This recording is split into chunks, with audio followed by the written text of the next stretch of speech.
Au monastère en Dordogne, Thomas le comédien qui aspire à devenir moine bouddhiste est coupé du monde depuis maintenant 1 mois et demi. Son seul moyen de communication, ce sont des lettres qu'il écrit à ses proches. Et notamment à Sophie, sa compagne.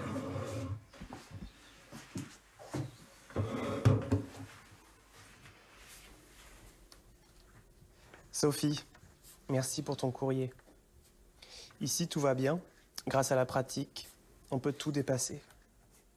Ses peurs, son égoïsme, ses fonctionnements habituels.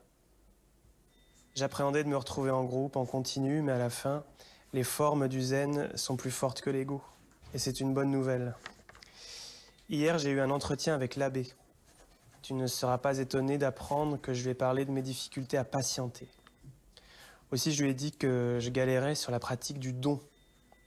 Il m'a expliqué que c'était directement lié à celle de la patience.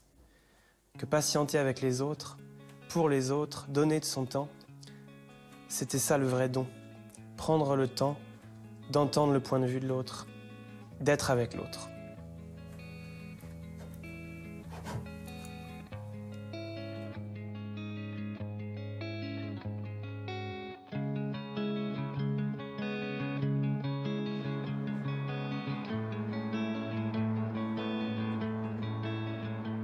Il m'a dit dans les lettres qu'il avait appris à être plus patient.